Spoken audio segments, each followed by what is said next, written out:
Good morning, and welcome to ETHDenver's second annual People's Choice Awards. We did this last year for the first time, and it worked out really well, so we're going to try to do it again this year. Every year, content has thousands of submissions, and it's really difficult to sift through all of them, and there are some great speakers that inevitably fall through the cracks. There's multiple layers that 42 content reviewers go through, and it bubbles up and it bubbles up, and a content tries to be created, a content calendar is created. And what inevitably happens if we've got some great speakers that really should be on stage. So we give an opportunity to SporkDAO members to vote on their choice. This year we used Joke Race again for the contest. We had for the next 2 hours, you're going to hear from the top 10 finalists in the People's Choice, one of which is a fantastic panel, which is going to go first. And it'll conclude with our keynote that came in through submissions that were outside of Joke Race, but still a groundswell of support for Gregory Landua of Regen Network. And then we're going to conclude the show with a really special festival for you. Okay, to save some time, I'm going to hand this straight over to our first panel. Sasha, do you want to come on up and introduce your panel? Enjoy the show, everyone.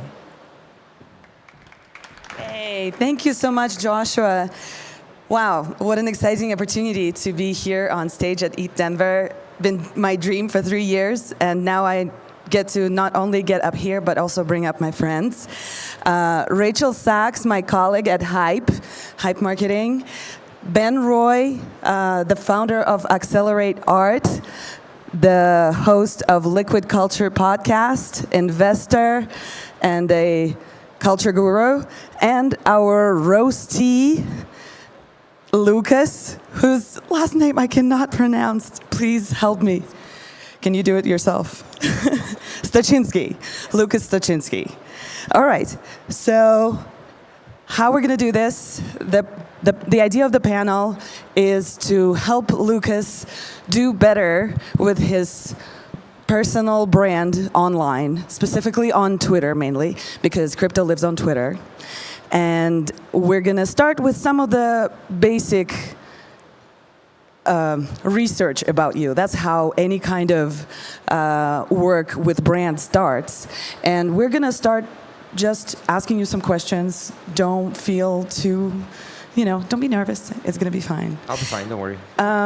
Okay, we'll start. Can we get our slides up? It would be great. We'll start with positioning, what is called in marketing positioning. Basically, it's a smart word for who you are and what would you like to do with your brand and with your presence in space. So who you are, tell us a little bit about yourself and what do you want to achieve? So as I said, my name is Lucas. So I'm head of growth and business development at a company called Mimic Protocol. We're building a standardized on-chain automation protocol.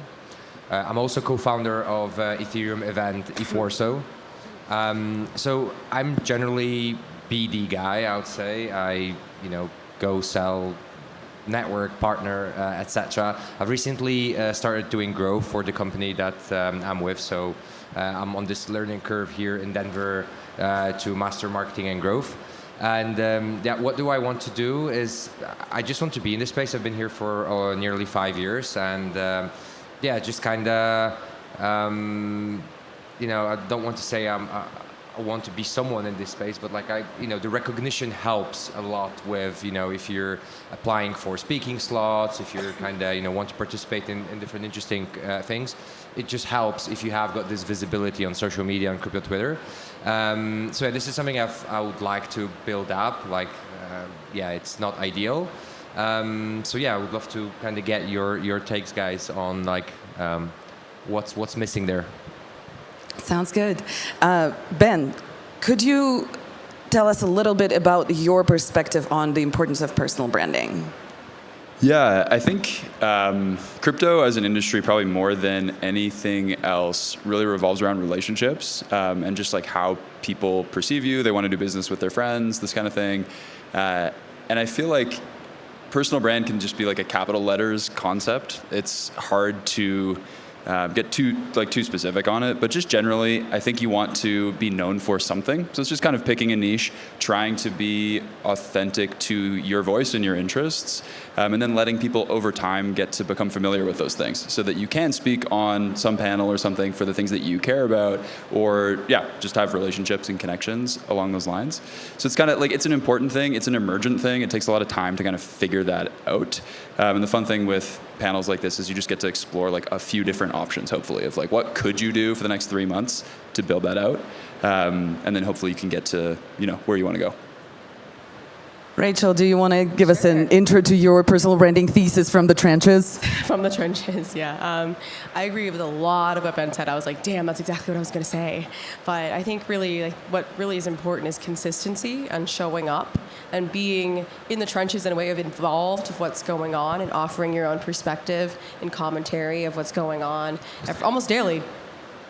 Awesome. Can you hold your microphone closer? I know my voice is so dead. It's been a week, but It's the Saturday morning. Yeah, I mean, I say like my brand is kind of like no brand, but it really is in a way. It's just brutal authenticity. So it's just really finding what really resonates with what makes it easy for you actually to write and just to feel like yourself actually. And a lot of times people will respond to that because crypto is an industry that really responds well to authenticity and feeling like they know you. And I think the more that people feel like they know you, the more they want to see you, the more they want you on panels, the more they want to kind of be you. Yeah, crypto responds really well to authenticity and drama, two favorite things. Well, personally, my thesis about personal branding, coming from storytelling background, I'm a filmmaker by training, by my history, and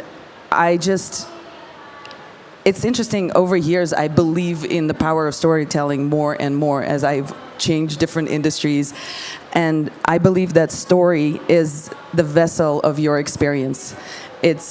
We are all participating in this gigantic open source project called humanity, and our story is our little contribution that we're writing in and committing into this open source project. And so leaving some sort of written or communicated record of that is important. It really is valuable. It's not just shrilling yourself. It's not just making noise. I really believe that even something that seems small and meaningless, over time it accumulates into something bigger. And that's the beauty of participating in an open source project. We're all building something together. So we have learned a little bit about you. Let's think a little bit about the audience that you want to be addressing. Obviously, it's people who you are already talking to as somebody who was in BD, but now you're trying to think more in the growth. So how do you think, who do you want to be talking to in our space? Yeah, it's a great question. So as you've mentioned, like a lot of my Twitter followings are friends who are other BDs, who are marketers, people from organizing events, as I'm a kind of part of this cabal, Ethereum events. So I've kind of, when I post, I try to post about stuff I know. So I would be, either some market commentary or like kind of touching on what's happening in the space, or just talking about BD. Interesting what you said, that making partnerships, so making friendships along the way, etc. This is something I exactly posted this week about, like, BD is all about friendships and kind of relationships. So that's kind of my audience mainly. It's rather the non-technical people of the crypto space. So it will be definitely content that's kind of resonating with them. Non-technical people of the crypto space is a big audience, and it's a great audience to talk to on Twitter. So you told us a little bit where you are and the audience you're talking to right now, but let's think a year from now, because you're transitioning into a different position, and let's think 5 years from now. where do you want to be then? Because that's what you're building towards, because your personal brand is your reputation that you're scaling with social media to hit goals in the future. Yeah, I would, like in a year time, I would like my personal brand to be associated with what I do, obviously, and it kind of, be, in the kind of share the expertise on what I do in the BD and growth. I think like this is my biggest value that I can propose. But I also probably, would like this in a 5 years time to this my personal brand to be attached to like what I'm doing and to kind of just go in the same direction and kind of maybe being considered a thought leader in the space that I'm working in, which like today is on-chain automation. So probably you can kind of go into that direction and to kind of be a little bit more exploring more on this front on this end as well. Rachel, Ben, do you have any questions on the audience department? Yeah, actually I do. So I mean, you run ETH Warsaw, which is a very solid developer population. It's just segmenting that into people who want to be going there and can make that time slot and like what their deal is there. So it's figuring out, like, I guess for you is like, how do you want to reach them? Do you need to be speaking in Polish? Like, where are they coming from? Like, where do you want to vibe with that? As well as just like sharing a lot of your advice with BD and growth. Like those tend to do exceptionally well for people when they're posting about it. It's just what is your unique take and your unique knowledge that you can share. And also, I mean, people definitely love to clout chase when people have a conference. It's definitely a thing. So just kind of a lot of organizing conference and how the behind the scenes about that could be very interesting for you to try and build yourself up along that path. You have two task choices, which is fantastic. Is the kind of founder of a conference, making that a bigger deal? Or do you feel like you would more likely want to be doing more the BD growth general, especially you were in Safari Club as well. Like that's always a great platform as well. Like I'm also in Safari Club. Like, do you want to be doing that thought leadership there or there? You have two choices. I think that the E-Forza thing, definitely not leveraging this that much. Maybe it's because also like, we've been running this for 3 years and there's like a group of us doing this and like different years people have got like different commitments in terms of like the how much do we do, but also like Polish crypto Twitter is like is kind of thing on its own. We have got a lot of traders in Poland and it's kind of the vibe sometimes is weird. But yeah, definitely. I mean, I definitely don't feel myself as like an expert in the events organizing. I do it because like we wanted to build a community, but probably that is a thing that could be leveraged in the personal brand for sure.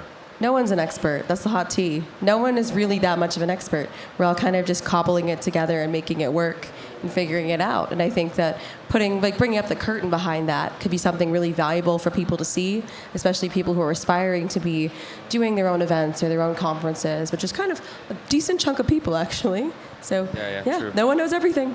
Fake it till you make it. Yeah, I don't have a question. I'm just sort of scrolling through your Twitter, and I'll go for a comment on audience. So I chat with a decent amount of founders who either don't tweet at all or who have been around and are like, I'm struggling with this. I don't have a good voice. Like, I'm not comfortable doing my thing on the internet.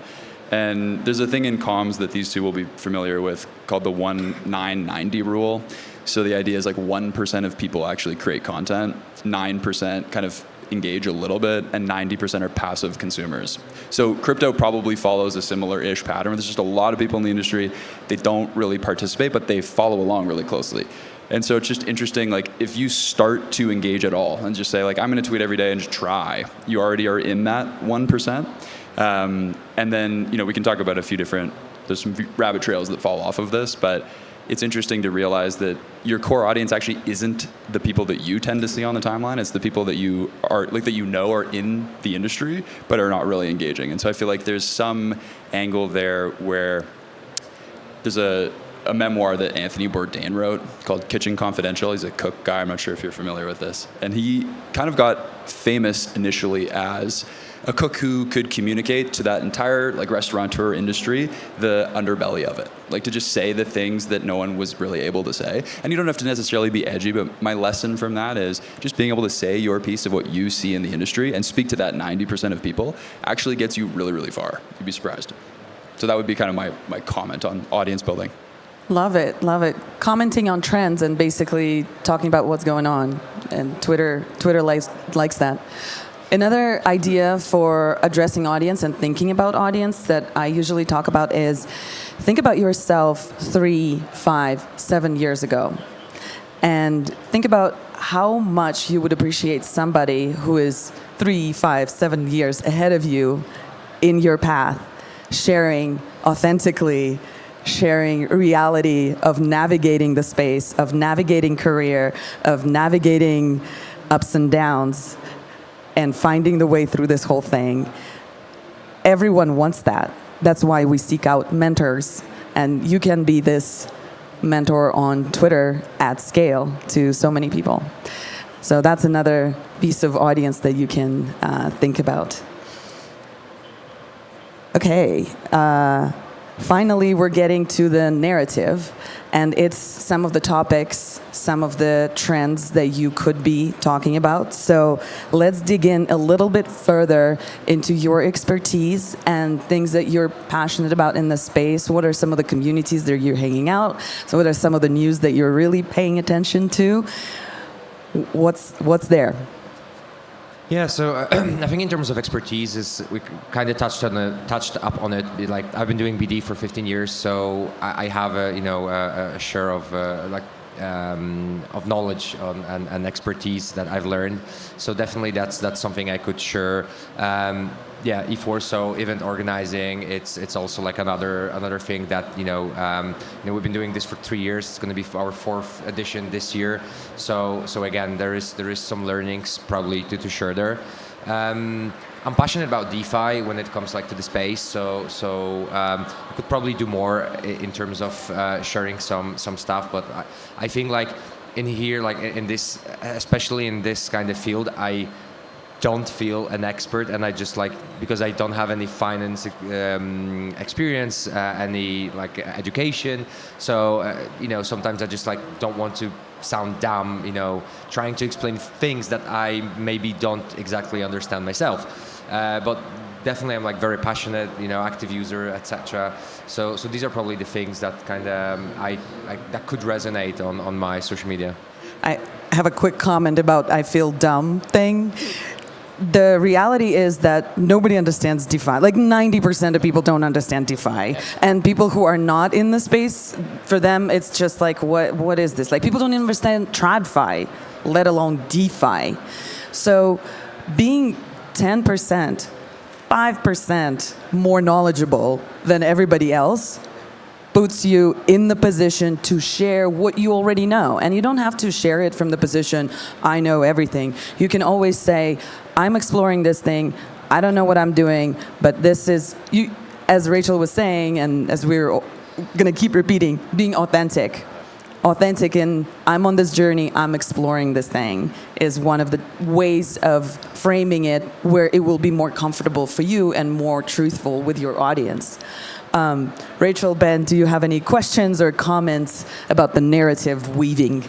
Yeah, I mean, I guess comments on it is just I feel like maybe it could fit for you. It could be sharing more of your triumphs but failures. I think people like to see what you've learned and framing it that way, even if something didn't go off perfectly. People want to see that and be wow, I can get through this. Okay, awesome. It's about making people feel good when they look at your content as well, and feeling as if they just understand where you're coming from, that they can kind of just empathize with it, as well as just kind of build off of it. And so it's really just oh, this is so scary. I don't know if I'm good at this or not. It's really just do. Don't think too much. Don't overthink it. It's that's the problem. Is that's what stops people from tweeting a lot. Is I need to have this perfect thread. I need to have all these perfect things, and you really don't. People really don't know. They don't care in that way. They're not here to cut you down necessarily. You're not at the big levels where they're oh, we need to see you fall down, but you're there and they want to hear from you. And I think that's what's what could be very inspiring for you to be discussing. Yeah, I'll add, I think when people start to want to get active on Twitter, they think they have to be a thought leader to say, okay, I need to contribute something totally new to the industry. And that works. Obviously, some people like that, we would all follow them. Maybe you'll get there. Maybe there is some angle that you want to share. You do have expertise in something.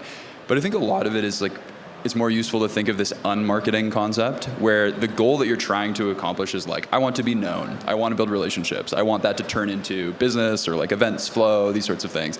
And usually people just, again, like back to this, they want to do business with their friends. I think when you are able to just share who you are and your experiences, kind of to what Rachel is saying, through your social presence, you become known, and implicitly people are like, okay, cool, maybe I'll come to ETH Warsaw. Like, I like that guy. I like that guy's takes. Oh, I remember that he went through that thing with this protocol, right? So I think it's kind of lower hanging fruit than you would think. Maybe that's my headline.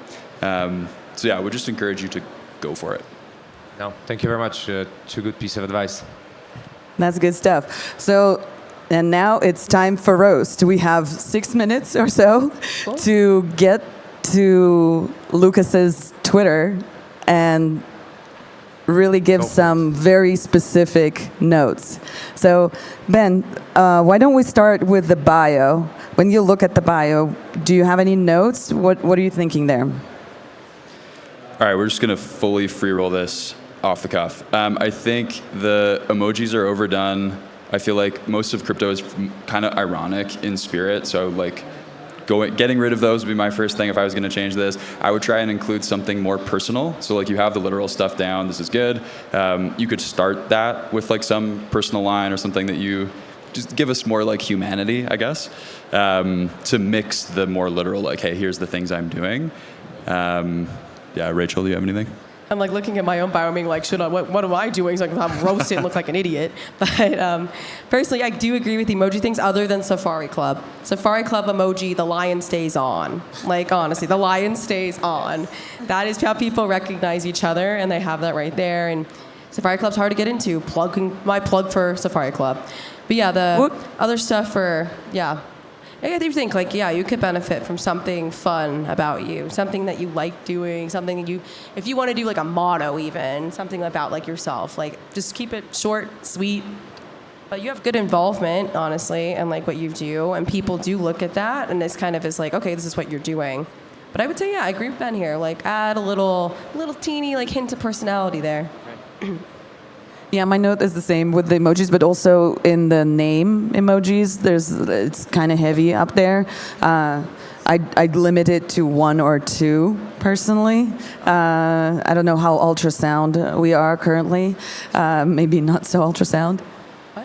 What? I'm just saying, like, ultrasound emoji, the bat and the speaker. It's the emojis for ultrasound money, which we're not very ultrasound. Ethereum narrative. Oh, whoa. Holy shit, I forgot that you have the emojis like directly in the thing. How did I not notice that? It was just like so chaotic. But yeah, take those. It's like, wow, you're going here, you're in America, you got this thing, you got this thing, you got the bat, you got that. Like, I'm like, wow, okay. So the octopus is the Mimic logo, and the mermaid is our ETH Warsaw mascot. So No, I know. I'm just like, I would say I think maybe you could keep those two just so people kind of can recognize, especially if it becomes well known enough, though, is kind of the thing. If people have no idea what it is, they're gonna be like, what the hell is this? It works well, like as a brand account, to have an emoji that you can kind of attach to things, like one emoji. Yeah. But having it as your personal, like in your personal bio, makes it just a bit cluttered. So that's probably good on the bio. I also think there's a missed opportunity with your banner. You have nothing there.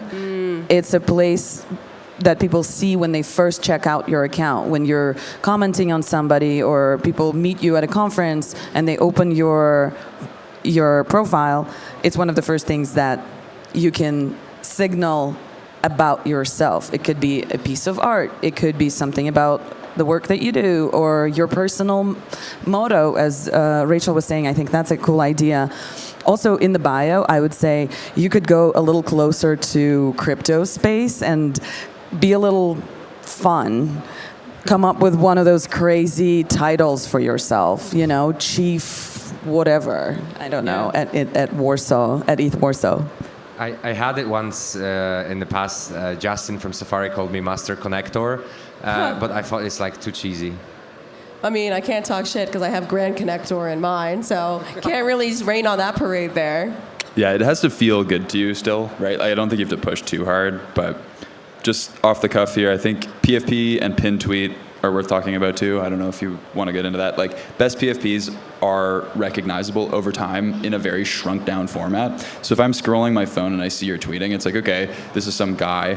But if you think about, I don't know, pick your favorite 3 accounts. Like, they have a PFP that as soon as you see them on the timeline, you stop, because you like build up a relationship with them, and there's this sort of social capital that gets ported into that PFP. And so to whatever extent you can just make this more clear or have something very simple, I think especially when you're bootstrapping an account, that's the way. So then people start to be like, okay, oh yeah, that's this guy, he does this thing in Poland, blah, blah, blah. All right, we literally have 1 minute to comment on a couple tweets. So let's just do rapid fire. Rachel, The pin tweet. My personal opinion on pin tweet, like, it's good that you have. It's people do it to show off the number. Like, when they get a really big number of views, I understand that, but it should not be like, this is old already. It's too old. You need something within the past year or so. Doesn't have, even if it has like way less than that, something else that's like kind of where you are now is kind of what's important. To have your pin tweet be something you're proud of saying now, where you are now. Ben, do you have a comment on any other tweets here? Yeah, I'm just scrolling. I wouldn't quote tweet yourself until you have a fairly significant following. I think the show more thing, it's easier to do a screenshot essay if you have something longer to say instead of just sort of like posting a super long form tweet. Yeah, I think just generally speaking, like, it looks like you're live tweeting a bunch of the conference stuff, which is great. Mostly the algorithm prioritizes replies. And so if you're kind of under 2,000 or 3,000 followers, spending even just like 15 minutes a day replying to things on the theme that you're trying to engage in, like, just go find the biggest ETHDenver tweets, not just the account from the conference, like anyone who's talking about ETHDenver, and engage with them. I feel like that would get you more impressions. Like, you go further than just riffing, but it's good. Like, some of these things are good. It's fun, give some experience. Like, you see that this person is experiencing this conference. So yeah, well done. Love the reply tip. I'm going to follow up on that instead of commenting on your tweet, because it's a very useful way of communicating, and it's easier lift. You don't have to think about, oh, what do I tweet about? You just need to follow the right people. And the way to do that is to create a list. And over here for the audience, I'm pointing out, like, on the sidebar, you can create a list for yourself of the accounts that you want to interact with, that you trust, that they are posting meaningful and interesting content, and then you will have easier time coming up with the replies rather than just scrolling through every pages and pages of shit posting. Also, quickly, I saw a little tweet here using a curse word, which Twitter doesn't like. Yeah, so that's shit a curse word? Yeah. Okay. Yeah. There's a famous. Oh, damn it! What's that comedian's name? The famous American comedian who has this list of. Jim Jeffries? No. He has a list of words that you cannot use on TV. Anyway, I think on that note, we do have to wrap up. It was really fun. Final line on personal branding. Rachel, Ben? Ooh, I'm gonna give a hot take. If cursing is you keep the cursing. Ooh.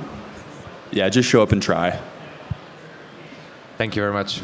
Story is your vessel. Thank you, everybody. Thank you, Rachel, Ben, Lucas. It was really fun, and to be continued. Yay. Thank you, Josh. Thank you. That was great. I learned a lot about what I should do and not do with my tweets. And that shit is a swear word, apparently. Okay. Up next, we're going to start. So that was second place in the People's Choice. Now we're going to go right into number 10. Come on up, Sean. Sean. A lightning talk has lightning preparation.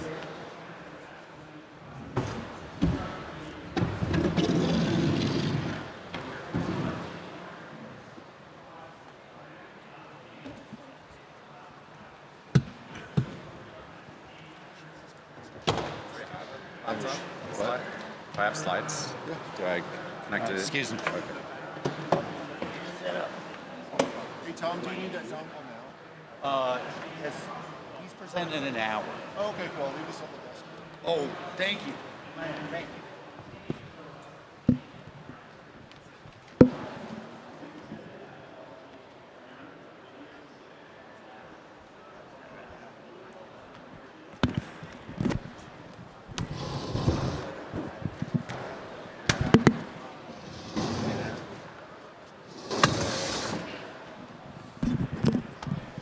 All right, I'll get. Can you guys hear me back there?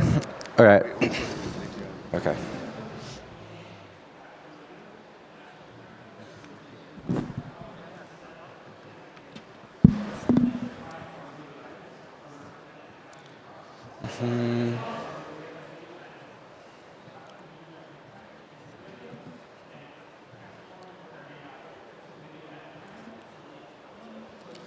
All right. My name is Sean Brennan. I'm part of the Bio Protocol, which is a DAO to advance the state of DeSci and advance science. So first I'm going to talk about Web 2, though, and Web 2 science.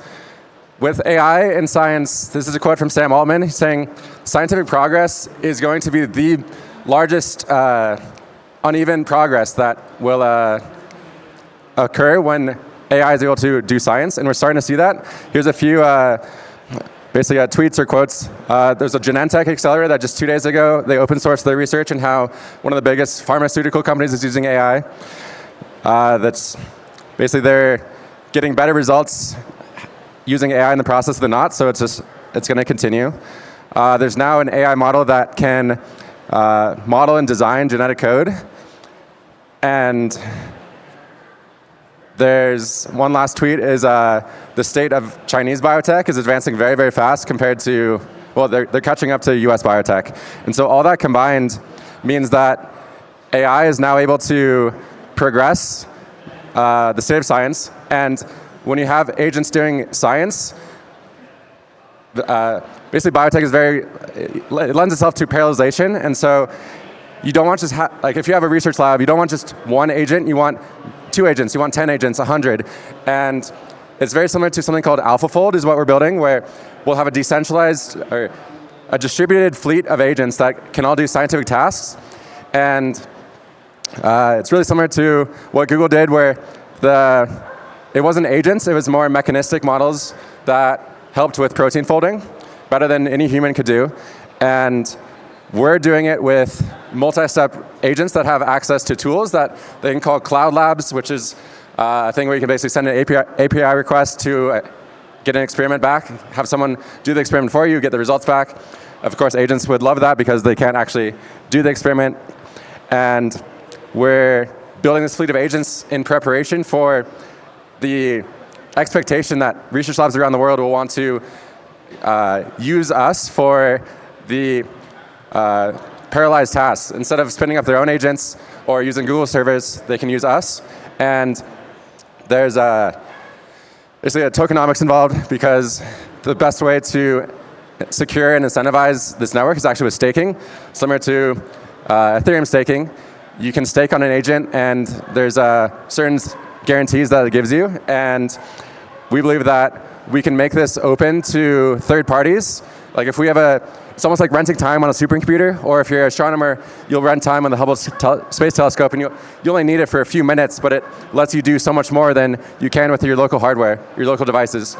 So we're building a fleet of agents under Bio Protocol, and that is the 5 minutes of my talk. Any questions from the audience? I think I have like a minute left, but maybe not. But I'll wrap it up there. Thank you, everyone.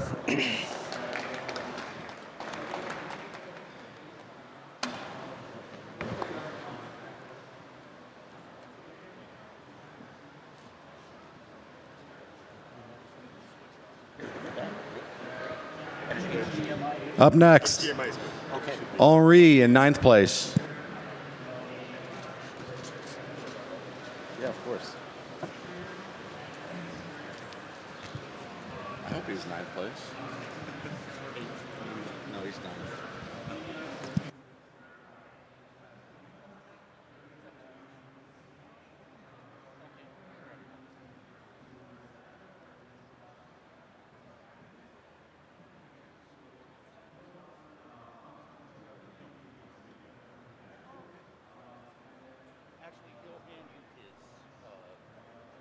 be a trade-off.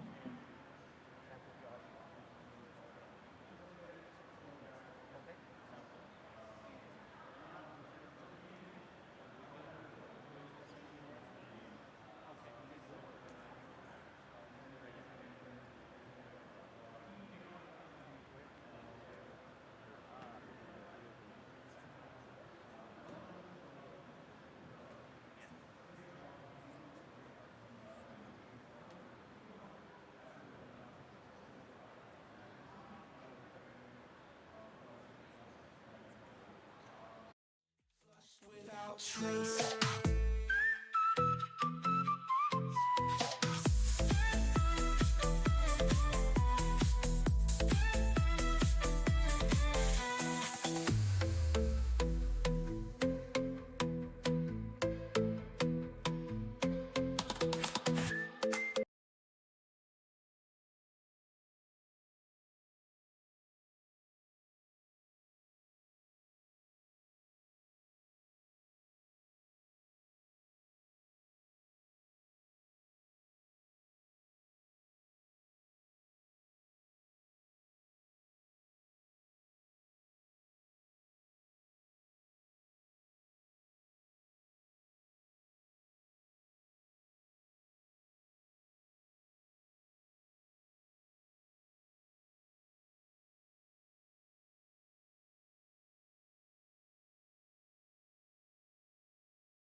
lines of code. And this is, of course, for human developers and as well for AI agents. This enables extremely easily to embed any kind of interaction in AI agents. And we're going to release a lot of things in that domain.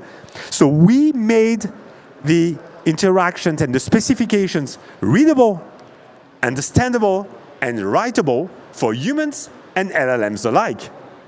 So thank you all for your attention. We are OK Contract. We are building front-end automation and middleware for humans and AI agents. Follow us on Twitter with this link. Thanks a lot. Thanks, Henri. Thanks, Josh, for organizing all this. Yeah, of course. We had a, I think, three-way tie for 8th place. What up? First up, in one of the 8th place slots, we have brewedsugar.eth.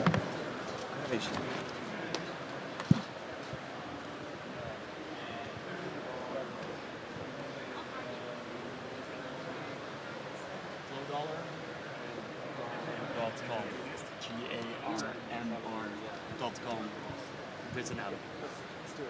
It's kind of cool that most of the submissions end up being public good stuff.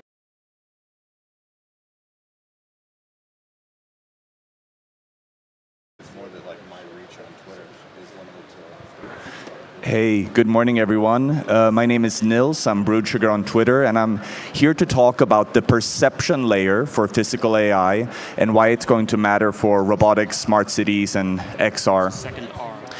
In 2014, Naval Ravikant wrote a blog post that influenced me deeply, where he argued that the internet itself is missing a 5th protocol beyond the link layer, internet layer, transport layer, and application layer to make the physical world ready for AI. He argued that we need a trade layer for machines to be able to exchange value at computer speeds. He used examples like, in the future, self-driving cars will need to exchange small amounts of money with each other to be able to negotiate things like lane merges.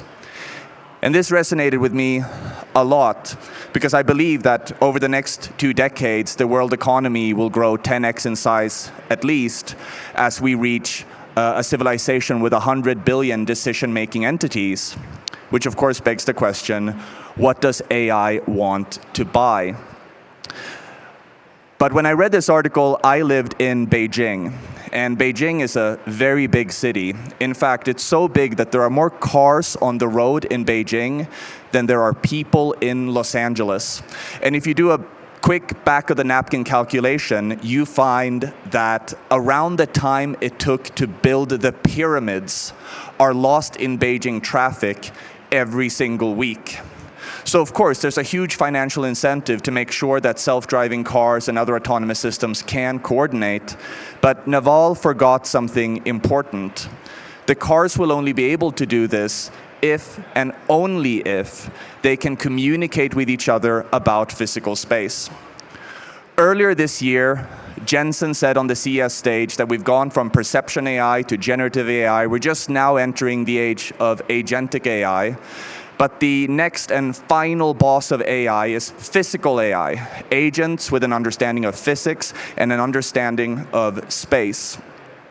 And this is going to be important because AI must collaboratively perceive the physical world to be able to solve the kind of problems that Naval envisioned. The internet needs a 6th protocol as well, a universal spatial computing protocol, a decentralized machine perception network. The robots are coming, the glasses are coming, embodied agents are coming, and all of these today use visual positioning systems and increasingly use visual positioning systems. This is where you share your image data with a central service. The idea is if you can compare what you're looking at to a model of the world, you can find out precisely where you are.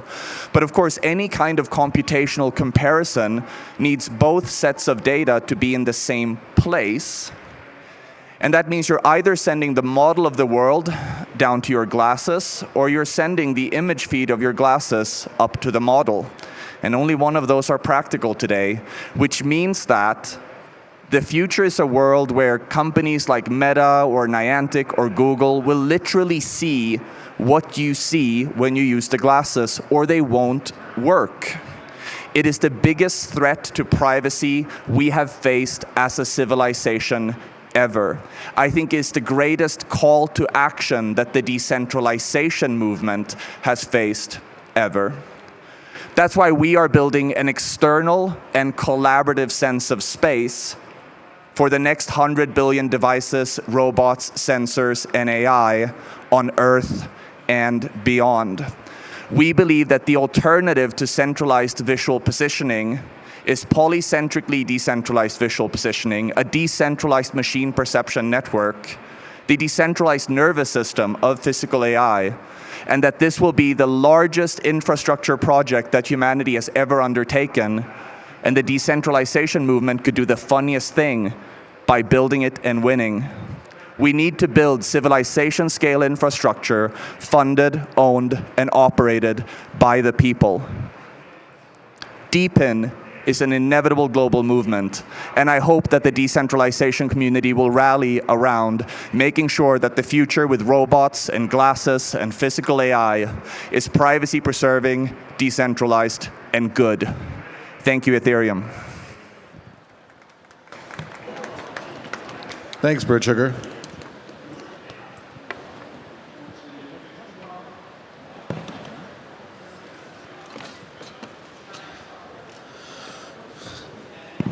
Of course. All right, up next, we've got Regen Renee, also in 8th place. Yeah, you've got a mic.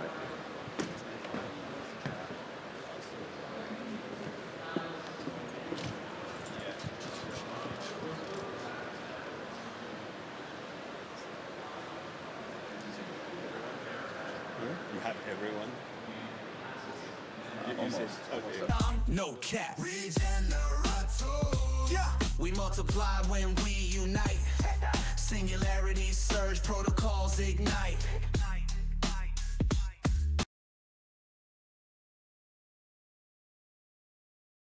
Founders of Cello.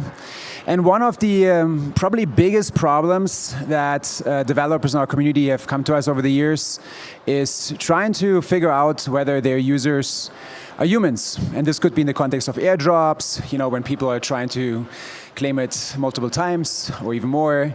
Or it could just be for the purpose of the application, right? Preventing participation of bots, or more recently, AI agents coming on chain.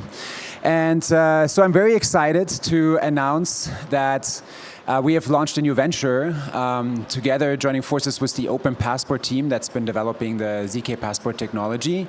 And it's called Self. You can learn more about it at self.xyz. But in a nutshell, it leverages passports, you know, which are, you know, arguably one of the most trusted you know, kind of sources for identity. And biometric passports actually have this biometric chip that the Self application can scan to verify whether first it's a valid passport, and then based on the data in the passport create proofs. And doing all that trustlessly without an intermediary, right? So anyone here who's gone through KYC, you know, who's held up their ID or their passport next to them, you know, has gone through that process and then forever worried whether that data would be hacked and, you know, find itself on the dark web, you know, soon after. No need to worry any longer. Self is here to help you. And so it's really cool because already we had a booth these last couple of days here at ETHDenver, and people have come up with all kinds of really cool things to build, leveraging this information, right? So you could imagine, I mean, I think one of the craziest idea was someone who wants to build a meme coin that only people named Bob can claim. And how do you do that? Well, you have someone, you know, sort of create a proof that their first name is indeed Bob. And so I'll let your creativity run wild here. We ourselves, our team, put together a little app which basically lets you kind of prove that it's your birthday, and if it is, then you can come to the Self booth and get $100. So that's another really neat example.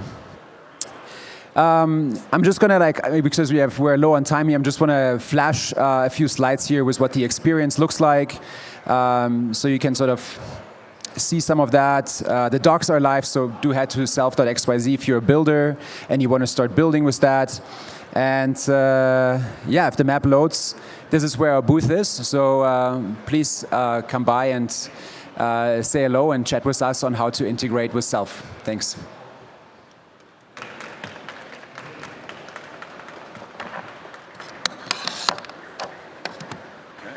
Thank you. All right, next up we have Jack, who plays 7th in the People's Choice.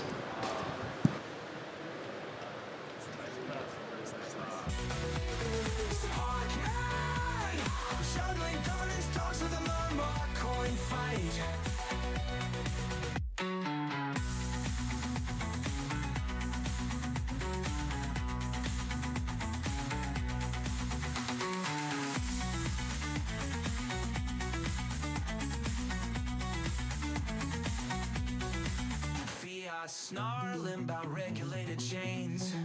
Spork blade splits to 9 times mid-airplane. Uni beams, asses going group chat. Form up in Denver, so we counterattack. Scorpion, Swiss Army hero of the Dio night. Scorpion, juggling governance talks with a Myanmar coin fight. We don't fork. We don't fork.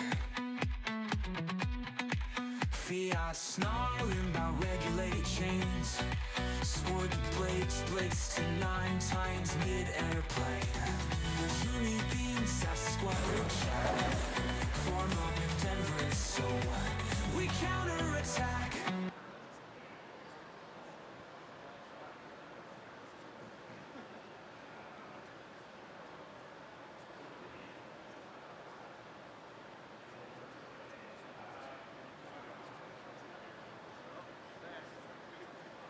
Yeah, go ahead. Cool. Hey, everyone. Thanks for coming out. I'm Jack. I am the CEO and co-founder of Sherlock. We do smart contract auditing, smart contract audit contests, smart contract insurance. And today we're going to talk about potentially the biggest hack in the history of the world, which happened 8 days ago, the Bybit hack for $1.4 billion, the biggest hack in crypto ever. And I'm going to try to explain this hack to you in 5 minutes. So this should look familiar to all of you, hopefully, if you've used crypto before. You've been a user, that's you as the smiley face. You've used MetaMask, you've looked at the MetaMask UI, you've typed things in there, which connects to an externally owned account on Ethereum, and this is how you have made stuff happen on a blockchain. One of the problems with this setup is it's a one-of-one signer. So if you lose your keys, you lose everything in your wallet potentially. Or if your keys get hacked, you lose everything in your wallet. That's what this looks like. This is not great. And one way to prevent this is by using a multi-sig. So this is what a lot of very high-value accounts on Ethereum use, including Bybit. This is what they used. They had what looked like a 3 of 5 multi-sig.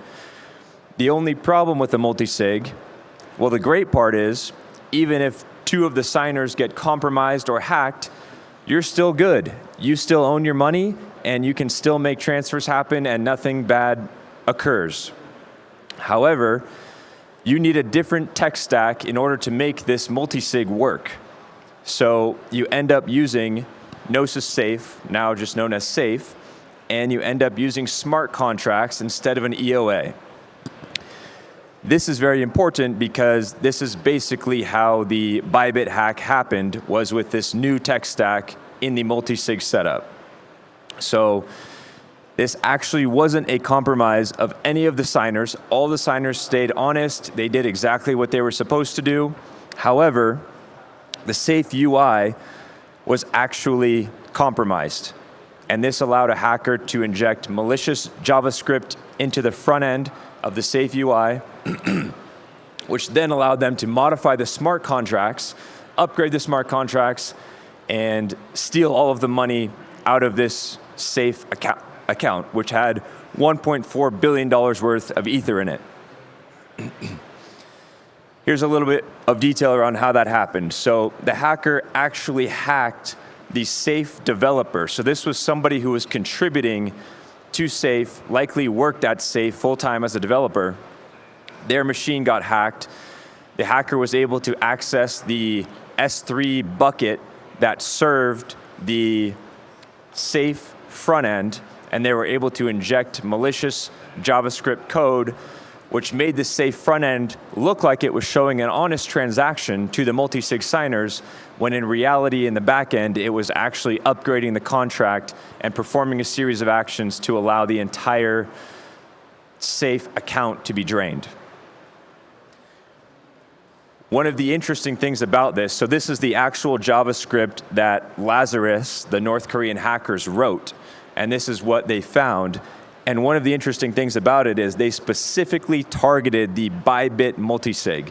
So they had injected this JavaScript for everybody using Gnosis Safe, but it only applied for one address, really two addresses, because I guess they tested it with another address. But it was only for this Bybit multisig, so it was highly targeted attack. And they waited about 2 days until an actual multisig transaction happened from Bybit, and that triggered the attack about 8 days ago, last Friday. If you want to know more about the actual smart contract transactions that occurred, there's a really great thread written by David Klung about how they were able to upgrade the Safe and attack it and take the tokens maliciously, $1.4 billion worth of ETH, which they're still trying to launder through different ways, through a bunch of different addresses, and a lot of white hats and USDC, USDT are all trying to censor these transactions and do what they can to not have the full 1.4 billion end up in the hands of North Korea, but it looks like likely a lot of that money will. So if you have any more interest in the technical details of this attack, check out this thread.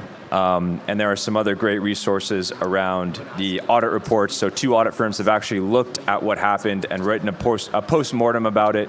So go ahead and check that out. And if you're building any smart contracts, definitely check out Sherlock. We've audited Ethereum, Aave, and a bunch of other great teams in the space. So check us out if you want to have your smart contracts audited. Thank you very much. Thank you. Who's next? Yank, you're up.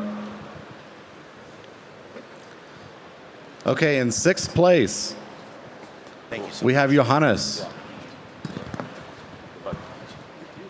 And just HDMI? Anything works. Okay. There you go. I'll show you this. Captain Ethereum, forever. Captain shows the way from the Genesis block to a brighter day.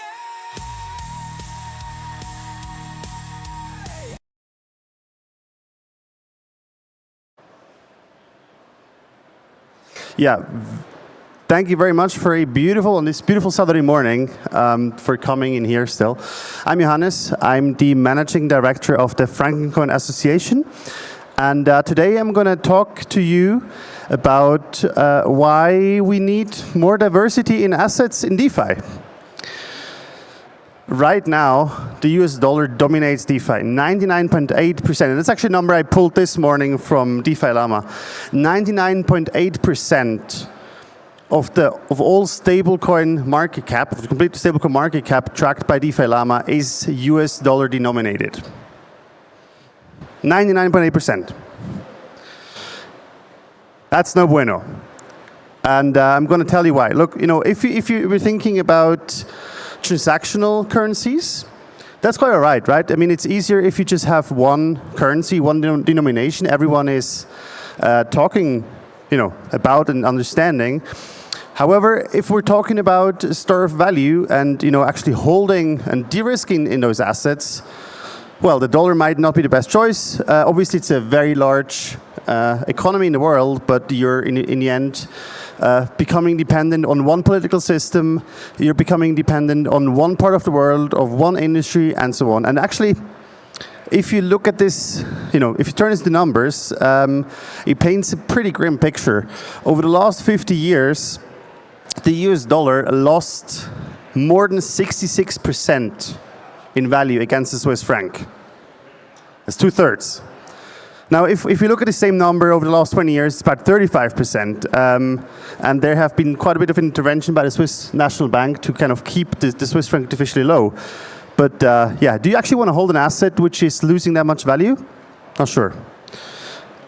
If we think about the traditional world, that is recognized. I mean, looking at the money supply of the US dollar versus its GDP, we see about 0.7 times or 70% of the GDP is in money supply. This is a good indicator for money held, for example, as a reserve.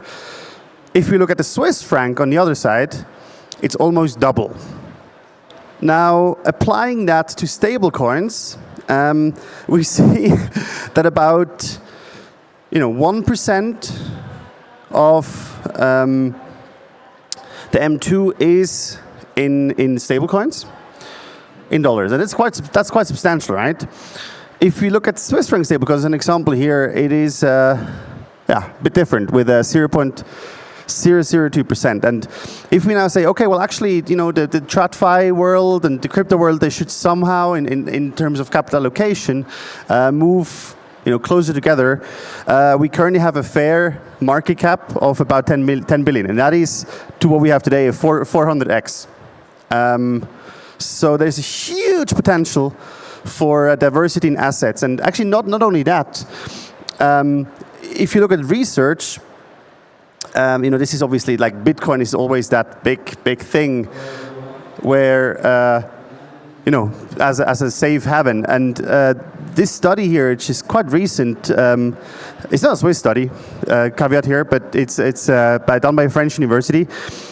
They found that actually both Bitcoin and the Swiss franc are the best hedges against geopolitical risk, and better so than, for example, gold or treasury shares, and so on.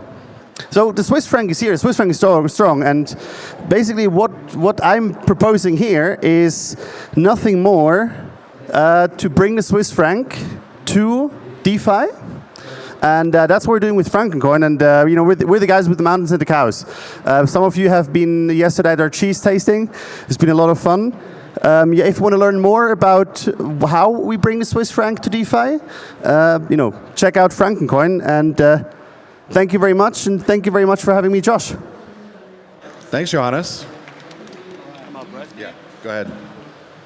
Okay, up next, we have Garm in 5th place.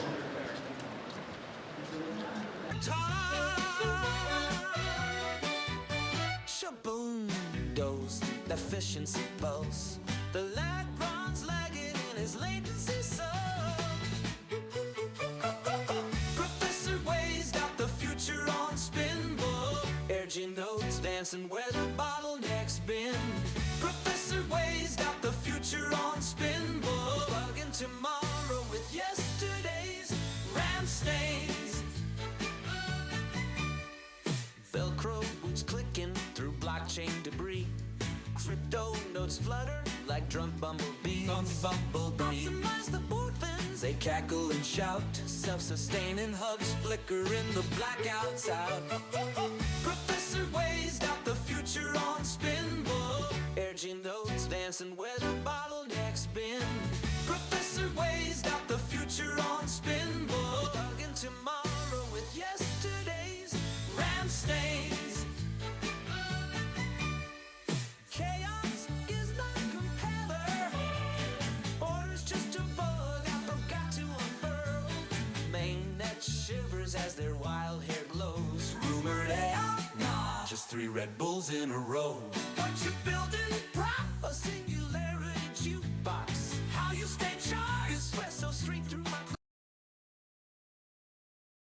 working on called Spinach, a new sort of retro funding builders through liquidity incentives competition. It's a play on words on spin and ACH, and we think of it as a new retro funding paradigm which grows DEX liquidity and generates a lot of noise by allocating liquidity incentives to builders instead of yield farming tourists. And we're basically taking two ecosystem growth backbones and combining them into one whole. So we're taking builder grants and liquidity incentives and trying to make something better. So as you all know, there's a ton of grant funding programs out there that work fantastic to get builders to start building, but past that initial grant, many builders struggle to find follow-up grants, and many people find that retro funding as it exists today is not really very reliable because the funding amounts are very unpredictable and the timelines to get that funding is typically quite long. So as a result, projects end up chain hopping to chase new grants quite often. On the other hand, we have fantastic direct liquidity incentive platforms like Merkle, for instance. If you don't know what that is, it's a place where liquidity providers can go and see which pairs they can provide liquidity to and then yield incentives of like 20%. It works fantastic. It works perhaps even too good because what you see is that once the incentives dry up on one particular pair, a lot of people end up moving those assets again. So if you look at the example here below, we saw 170K being incentivized against USDC and wrapped ETH on Gnosis for 3 months. They shot up to 1.5 million in TVL for that duration, but within 48 hours of those incentives drying up, all the big whales moved their assets out again, and now there's only 15K in liquidity left in their pair. So ideally, you really want to find ways to get users to provide liquidity that are long-term profit-driven, that want to see a chain succeed because that's also their success, or projects that they're invested in to see succeed. Enter Spinach. Spinach is a gamified liquidity competition where we say, okay, choose a token whose liquidity you want to grow and allocate an incentive budget. And then instead of saying, hey, liquidity providers, you can get 20% APR, instead say, you builders within my ecosystem, you can get a part of this incentive budget. All you need to do is rally your community to provide the liquidity against your token or on your platform. And then on a daily basis, Spinach is going to stream rewards to the builders based on how well they've been able to rally their community. And then by distributing these rewards daily, the builders are going to be incentivized to continuously rally their community and talk about it a lot. Here's some mock-ups of what a platform could look like for these builders. Basically, they sign up, choose an ecosystem to participate in, and then they can see in a leaderboard like which projects are already competing and which projects are getting what amounts of daily rewards for the liquidity they've orchestrated.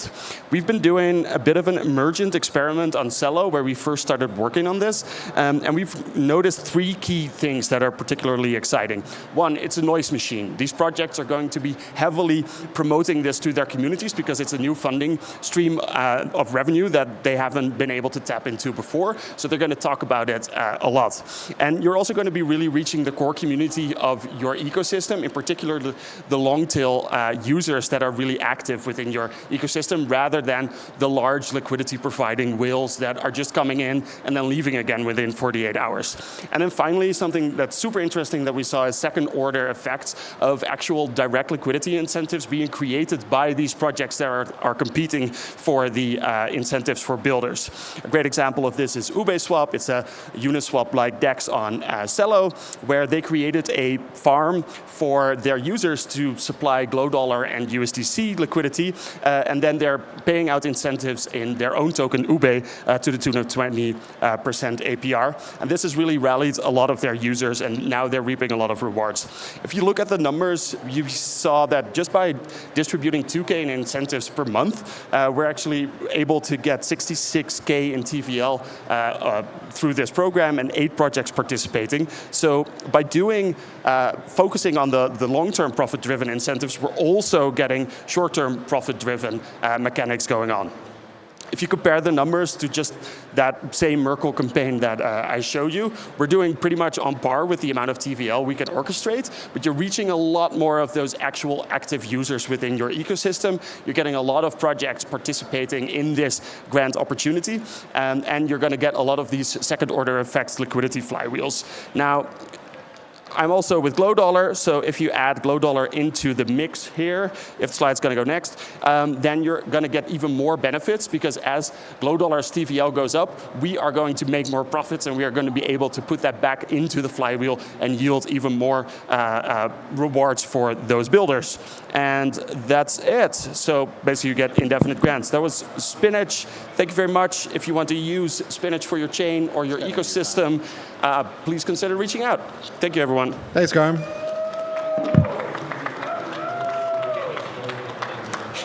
All right, next up.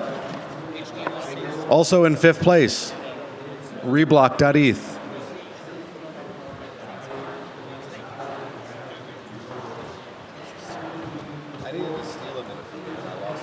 Here we go. Yep. Yeah. That in. Get your check.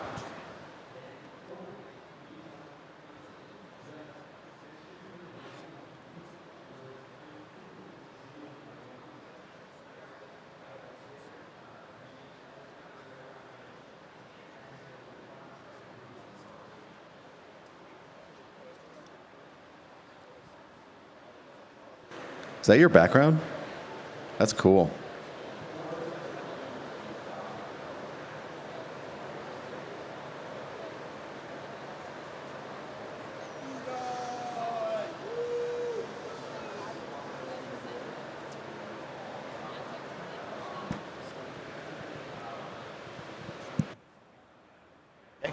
Okay. All right. Hi. Hi, hello, everyone. I'm Yudai. Thank you. Yeah, thank you so much. Thank you for coming.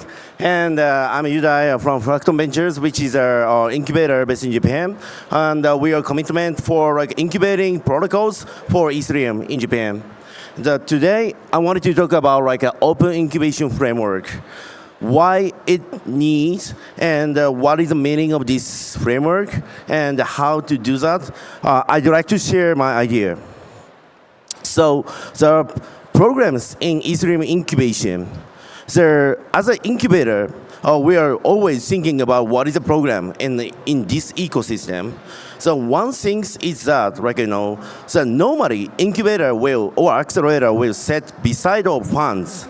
The VC will get more investing, sourcing line or something else. So it works. But like as an incubator, just general incubator, just provide programs or mentoring opportunities to incubate more protocols, it's just a bit of tough. So these programs are current like market programs. We are thinking so.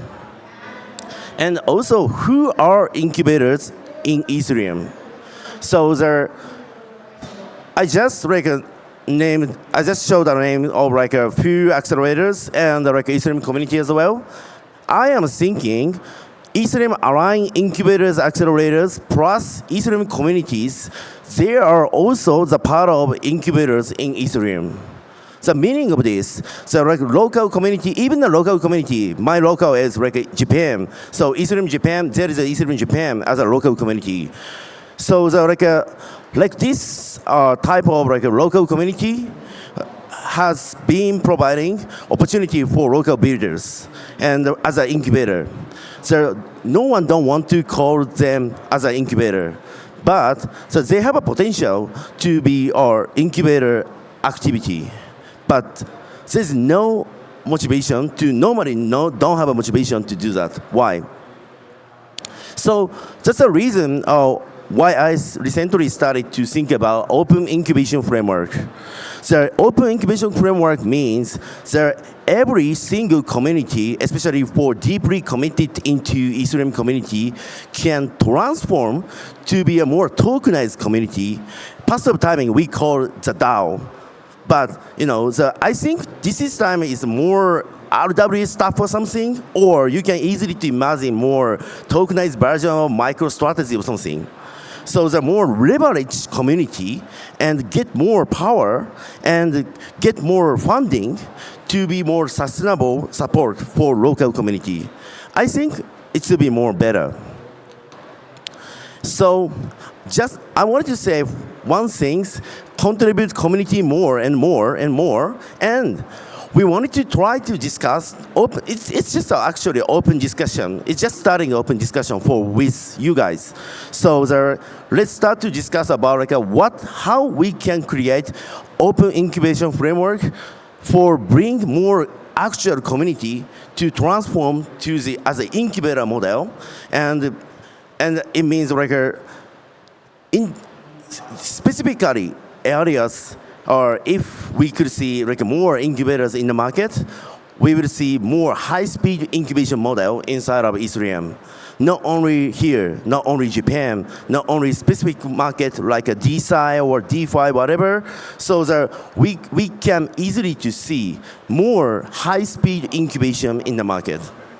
So again, the contributor community and transform into the incubator. This is my message. Yeah, thank you so much for listening. Thank you so much for coming. Yeah, so let's discuss. Thank you. All right. What's your name? Artem. Next up, we have filling in for the 5th place, Artem from Octant.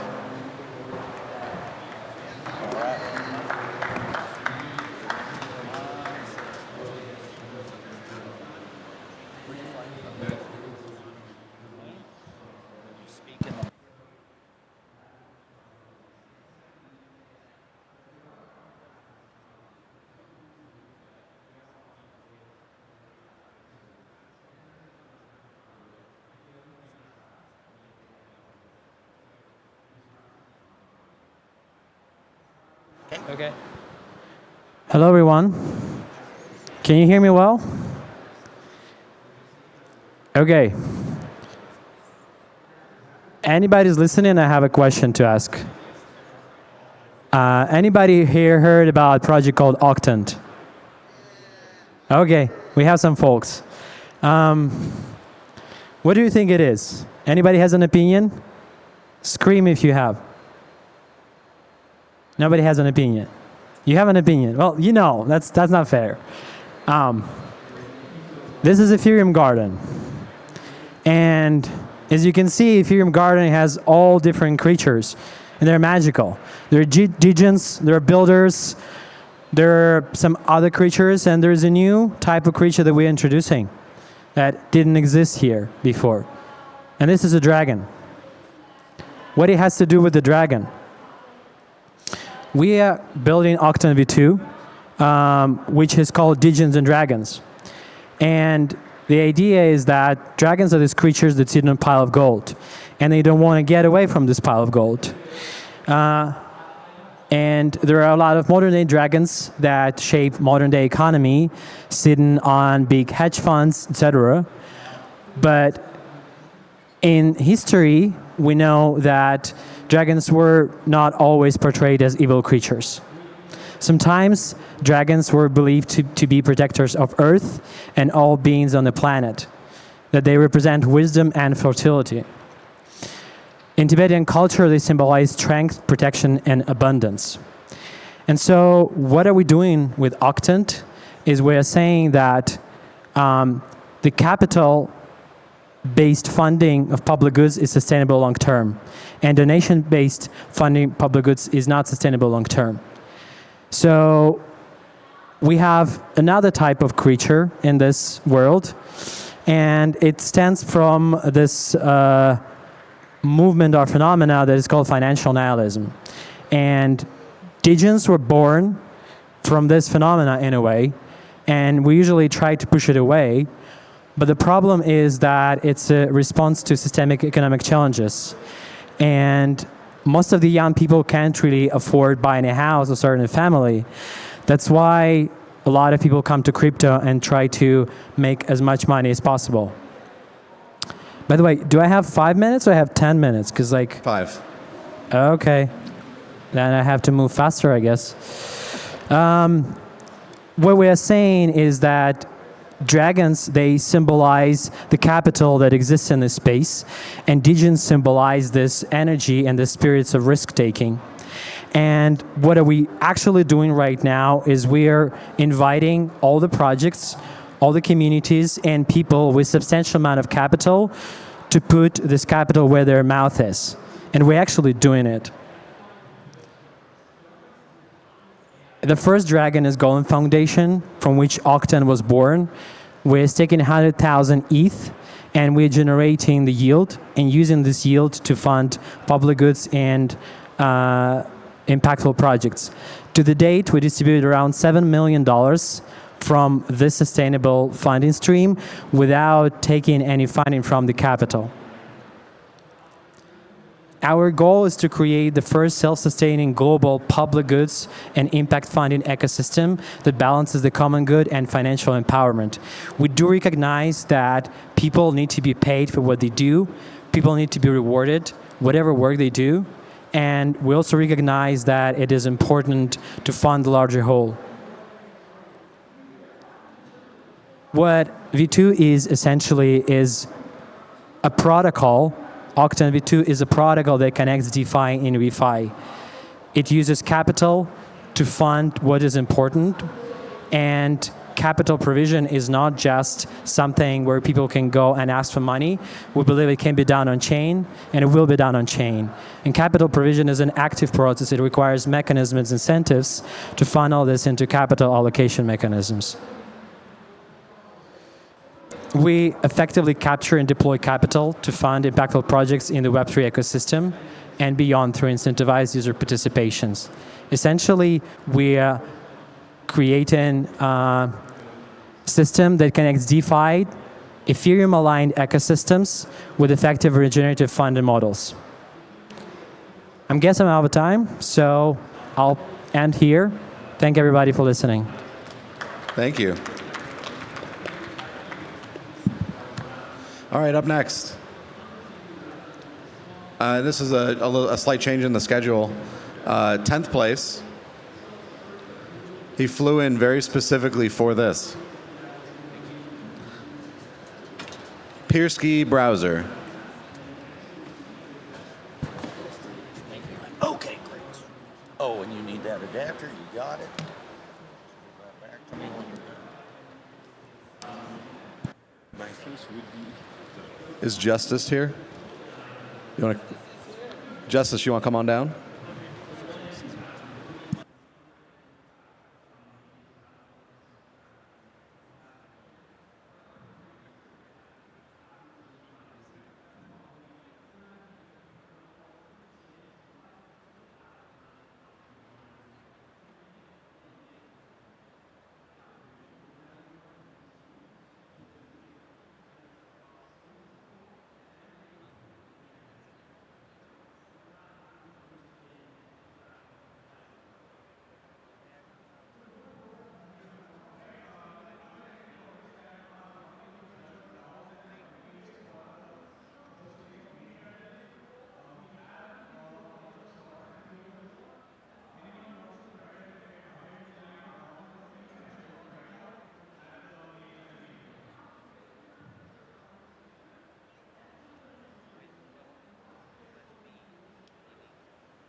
How we doing?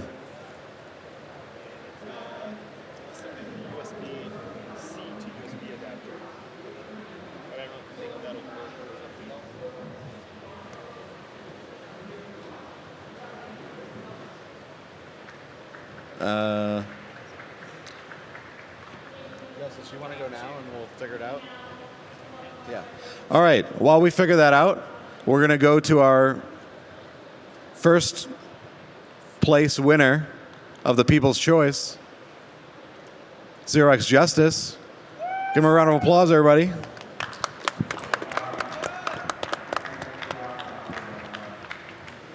Okay. Is it like possible to transfer put it, something on Telegram? Yeah, sure. We get lunch after this? Yeah. Okay. Let's work down lounge. Okay. And we'll give you 5 minutes on it. I'm supposed to have 10. Oh, you get 10? Yeah. GM, can you guys hear me? Okay, what's up, guys? My name's Justice. I'm the co-founder of QAC. First off, I want to thank everyone for, this contest, and two, for voting to put me on this stage. It's very special to me. I appreciate it a lot. Today's talk is WTF is protocol-sponsored tokenization. Web3 grants are broken. We can start there. And we can call this brokenness the alignment problem, because the three main stakeholders in this situation are in perfect dissonance in regards to their incentives. Protocols want TVL and adoption. What they get is inflation and token dumps. Teams want sustainable revenue, and what they get is endless grant farming. And communities want low market cap tokens, and what they get is VC inflated tokens. It's very sad. To quantify this perfect dissonance, consider this. Chain spent over $3 billion in builder incentives last year alone. Despite this expenditure, their TVL often dropped. You can see three examples here. Dfinity, 13 million out, 35 million drop in TVL. Arbitrum, over 100 million out, 10 million drop in TVL. Optimism, an eye-popping 3 billion spent, 69 million TVL down. And then communities, on the other hand, who want these fair launch, low market cap tokens, the only place they have to go to find them is meme coins. Meme coin scene is shot up to $60 billion market cap, with almost everyone losing money. 97% of traders were unprofitable. So these are just two of the stakeholders analyzed analytically. So WTF is PST, or Protocol Sponsored Tokenization. It's when protocols distribute grants collateralizing trustless, fair launch ICOs. That might sound like a mouthful, but I have an example to help you understand this. QF, quadratic funding, is a great example of kind of the halfway step to PST. QF could be seen as a protocol-sponsored donations. It is a beautiful thing. You can see its strengths is that it incorporates the major stakeholders. We have the supporters, the communities, we have the protocols putting in the funding pot, and we have the teams receiving the funds. It multiplies funds, which increases the protocol spend. And then ultimately, too, it is in the spirit of decentralization, the market determines the distributions. It's amazing. But what are the weaknesses? It lacks incentives. After a while, the supporters may run out of gas and wonder why they're supporting these projects, especially if these projects later go on to launch tokens that are overinflated by VCs. Like what advantage did they have for supporting them early? And also, ultimately, it creates no net new value. The output to the teams can never be greater than the total amount that came in from the donors and the protocol. We need a value creation event, something different, something more than the moving of resources. We talk about growing the pie. PST grows the pie in a tremendous way, and we'll see that next. So PST, the abstract model is this. A protocol puts resources into a trustless ICO mechanism, and that generates tokens for the team and its supporting community. You can see here now that funding pot is being replaced by a mechanism. The supporters putting tokens in to support actually get tokens out, and the team also in the bottom. They don't just get the money no more than what came in. They get new value generated. The result is that this directly drives growth metrics like TVL tremendously. Projects get not just another grant, but a yield-generating economies, an entirely different scenario. And communities get what we've been promised for a long time, which is ownership. That has been lost to a great degree. All of our ownership has been come through the VC play, okay? And so this rests on the conviction that the greatest public good, maybe, is public ownership. And that's enabled with tokenization. And so that's why it's so important we come back to that. What does this do? This realigns all the stakeholders. Think about it. The protocols now don't just get teams that they gave money to build. These projects are deployed on their chain, on their protocol. The projects get committed communities. That's the mystery to solve. How do you create community? Well, partly you have bag alignment. People are holding your token, right? And then the communities, by holding this token, are driving TVL on the protocols. So there's realignment, but there's also this flywheel.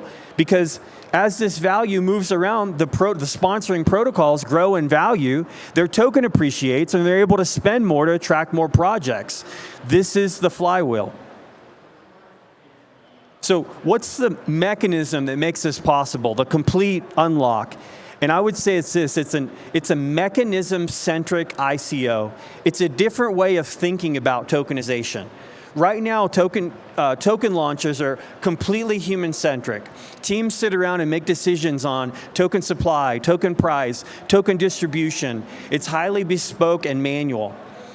This idea of replacing this manual, bespoke approach with a trustless mechanism is our destiny. It's the same way we move from centralized exchanges to decentralized exchanges, from central finance to decentralized finance. We're going to go from human-centric TGE to trustless mechanism to create protocol-sponsored tokenization. It's DeFi native, it's trustless, it's safe and compliant. Its relationship with the law is totally different because math determines how it works, not humans. The era of trust me bro launches is over, I hope. We're working to that end. This is a 0 to 1 for tokenization, and it's the unlock that allows protocols to sponsor early stage tokenization at scale. So you don't have to take my word for it. We can actually simulate this in an amazing way. We can go back and look at the history of QF. Here's one example in a spreadsheet here of a QF round that ran on Polygon on Giveth in January 24. You can see the projects, how many people contributed. But in any QF, think about it. The sponsor goes in, puts $1 million in the pot, that $1 million goes to the teams sell that token for their runway. Predictably and deterministically, there is no guaranteed TVL. Now, compared if this went into a mechanism to create an ICO, the $1 million goes in, it doesn't get sold. You see the arrows to the right, not down. It goes in and acts as a carrot for other people to go in and mint this team's projects. Guaranteed, you have, assuming the same level of demand, right, which there'll be more because they're getting tokens, there's incentive, you have at minimum 10 million TVL generated. Or consider how this affects the lifespan of a chain. The entire game of chains is to increase utility at a higher rate than they spend their own token, right? That's the whole point, you know? If you look at an example of like a $25 million economy, and let's say they spend $4 million every year on grants, right now, you can just divide that. They basically have a 5-year runway, assuming, you know, as their token inflates, they have to spend more, so it kind of rapidly depletes towards the end, and they have no guaranteed TVL.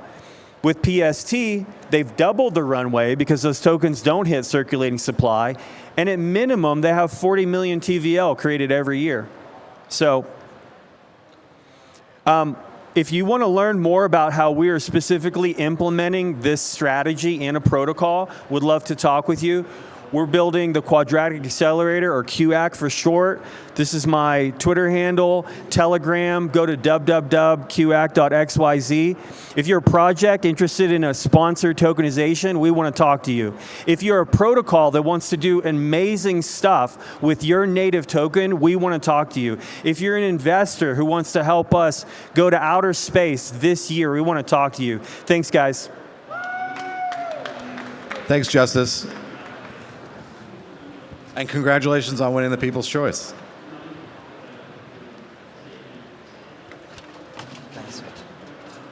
Thank you. Okay, in out of order, we've got 10th place, who flew in special for this.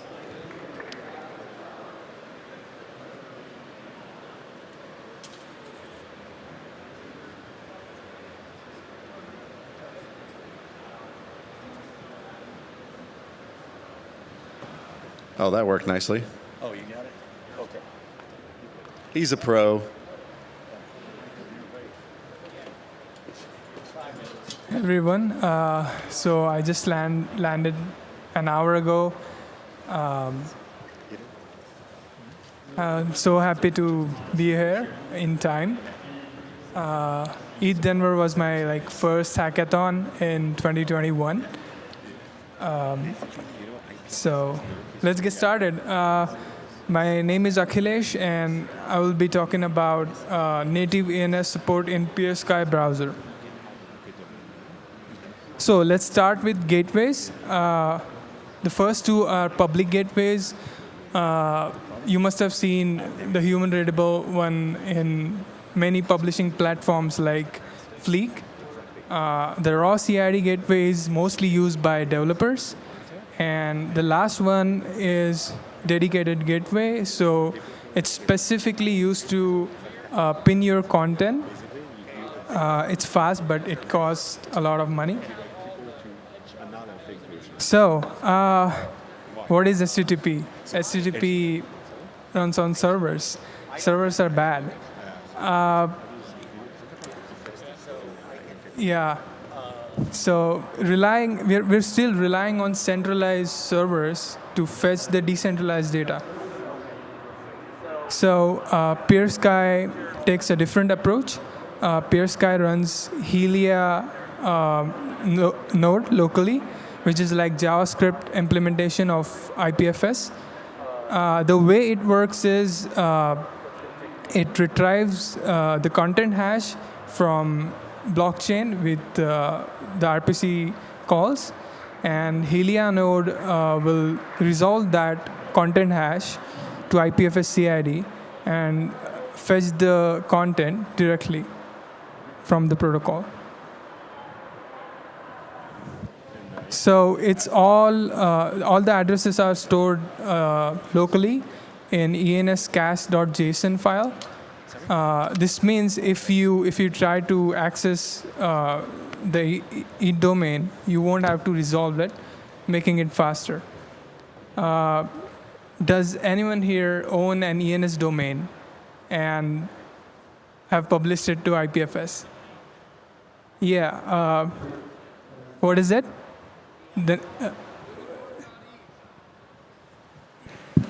He said unicorn.eth.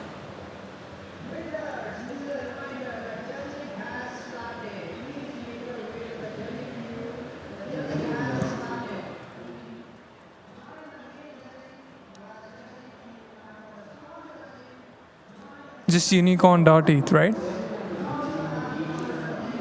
Yeah, so while this loads, we can move further. Not only IPFS, we support multiple protocols like Hypercore, previously known as DAT. We also support Web3 protocol, which is used to fetch data from smart contracts. We are experimenting with BitTorrent and Valid. So Valid is like Tor combination of Tor and IPFS protocol. It's pretty good for IP privacy. So one of the biggest Web3 browsers, Brave, last year deprecated the IPFS node support. This means they are still using gateways, and now we have handful of peer-to-peer web browsers. So we can start using peer-to-peer technology and just avoid this thing.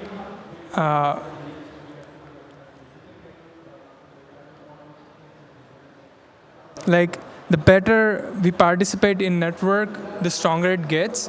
So instead of relying on centralized point of failures like HTTP gateways. Lastly, I want to talk about distributed press. So if you have a website and if you want to publish it to IPFS, you can use distributed press. So you don't need any account. There's no paywall. You can just throw a GitHub action, and it will work. So after publishing after publishing your website, you'll get mutable identifier, which later you can link it to your traditional DNS domain, or if you own .it domain, you can just link it to your ENS registry. So one relevant example I would like to share is we have recently published distributed uncensorable frontends to receive donations from cryptocurrency. It's so simple, static, and it just works. So you can just fork this repository, make changes, and publish it to the web. So the version 1 beta is out. You can download and install it on peersky.p2blabs.xyz. If you have any questions, I'll be at the back, and feel free to come and just grab some stickers. Yeah. Thank you so much, and happy decentralizing. Thank you. Oh, and if you can zoom the camera, we just loaded.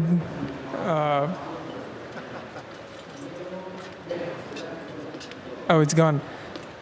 But we can try another domain. You raise your hand, right? What's your domain? No. Okay. Oh, thanks. All right, and closing out our show, we have a very special guest. Hey, can I have my mic back? Hey, I need my microphone. Gregory Landua of Regen Network. Thank you, Joshua. So I'm going to do two things here. The first thing I'm going to do is tell everybody just a little bit about Regen Network. And the second thing I'm going to do is invite Griff and Kevin and Joshua to come up, and we're going to tell you a little bit about Regen Commons. So I'm going to do all that super fast. So I want to talk to everybody a little bit about this idea of living capital. We at Regen Network have been building a system to create real-world ecological assets as the foundation of a regenerative economy. Just to get a sense of this, really, there's an increasing understanding, both in traditional finance and decentralized finance, of intrinsic and relational value that's built by ecological health.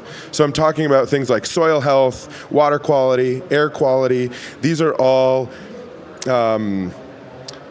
oftentimes considered public goods, but they're also the foundation of all of the private goods that the entire economy rests on. And they're not just, these are pretty large markets, actually. And this is really just a small fraction. There's several different estimates. The UN, World Economic Forum, and other folks interested in this topic believe that over the next 10 years, this market is going to increase to be about $10 trillion per year. So there's a very interesting degen to regen opportunity here, in which we're talking about really large markets, but in order to access those markets, we need instruments, we need objects with rich metadata to be able to compute the complexity of living systems to create this new form of capital, this new capital stack. But it's important to note that the first generation of these assets has kind of collapsed confidence in these markets because they're complex, because the assets that are being created are enormously complex. So that's what Regen Network has been working on over the last 8 years, is creating a network-driven verification system, an attestation graph that allows different actors to all create a very rich understanding of ecological health and be able to bring from that understanding responsible instruments to market to serve as the foundation for a new form of capital. And one of the things that's really exciting to me is actually recently we found out that Regen Network is currently handling 80% of the voluntary biodiversity market. That has nothing to do, that's not that market, the dominant buyer in that market is Inter-American Development Bank. These aren't sort of degen traders on chain, they're using our ledger for the receipts, the registry system, the standards governance, and the remittance process is just quite straightforward. So I think that's pretty cool. And we believe that success in the biodiversity market essentially predicts leadership across the rest of the emerging markets that we're talking about. So we see ourselves, we're just about to, I had meant to throw together a part of this slide deck talking about, we're just about to bring the Ethereum virtual machine to Regen Ledger. We're at 2 o'clock, we're launching liquidity pools on Celo and Base as part of this sort of like embrace of the larger Regen movement that the Ethereum ecosystem has been building for a long time. So it's working deeply on integration. I just want to walk people through. So we sort of have 3 layers of our stack. The base being Regen Ledger, which is the proof of stake blockchain, about to have the Ethereum virtual machine running, the registry system, and then the application layer of a peer-to-peer marketplace where people can do some simple buy and sell orders, trading, basketing, and sort of the assetization of this. So I'm going to just fly through this. I'm going to land this with registry is a word that is used in the industry at large for carbon, biodiversity, and other types of assets. It's thought of as a bureaucracy, as an institution, as a standards body of who tells who what is good. We're flipping the script there, and we're opening it up so that registry is a process, the process of registration. Anyone can anchor, sign, build reputation, share data, and basically create these new forms of ecological assets through contribution.